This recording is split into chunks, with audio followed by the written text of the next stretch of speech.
Hello guys, welcome back to my channel Soma Dutta লাইফস্টাইলে তোমাদের অনেক অনেক স্বাগত জানাই। তো আজকে আমি বানাতে চলেছি আলু করলার চচ্চড়ি। অনেক সময় বাচ্চারা করলা খেতে চায় না, বড়রাও অনেক সময় খেতে চায় না। তো এই পদ্ধতিতে বানিয়ে দেখবেন, অবশ্যই খেতে চাইবে। তো আমি এখানে করলাটা দেখুন সেদ্ধ করে নিয়েছি, কিছুটা পরিমাণ মোটামুটি 40% পর্যন্ত আমি সেদ্ধ করে নিয়েছি। এরপর কড়াইয়ে আমি তেল দেবো। তেলের মধ্যে কিছুটা কালো জিরা আর শুকনো লঙ্কা দেবো। এরপর লাল হয়ে গেলে কিছুটা কুচিয়ে রাখা পেঁয়াজ আছে সেটা দিয়ে দেবো। এই রান্নাটা আপনারা নিরামিষ আমিষ দুভাবেই করতে পারেন, শুধু আমি পেঁয়াজটা যে দিয়েছি সেটাকে আপনারা স্কিপ করে দেবেন। তো পেঁয়াজটা মোটামুটি লাল লাল করে ভাজা হয়ে গেছে। এরপর আমি সেদ্ধ করে রাখা করলা আর আলুটা দিয়ে দিচ্ছি।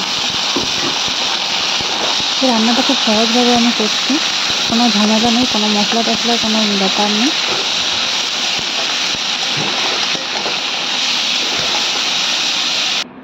তো আমি কিছুটা নুন আর সামান্য পরিমাণ মতো হলুদ দিয়ে নাড়াচাড়া করে নেব।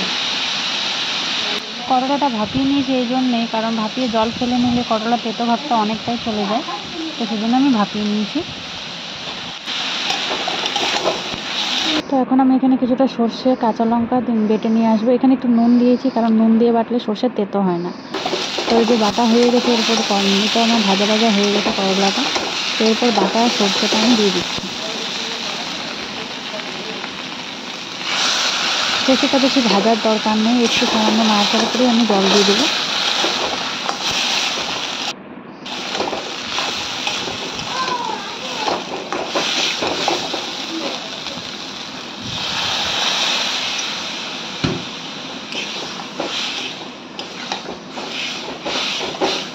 ব্যাস, আর কিছু দেওয়ার দরকার নেই। এরপর ফুটে উঠলে আমি এটা নামিয়ে দেবো।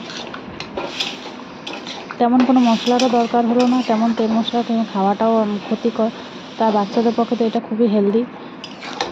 তো এরকম করে একবার আপনারা ট্রাই করতে পারেন।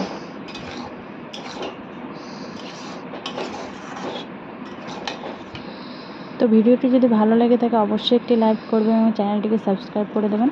দেখা হচ্ছে পরবর্তী একটি ভিডিওতে। ততক্ষণের জন্য সুস্থ থাকবেন, ভালো থাকবেন, আনন্দে থাকবেন। টাটা।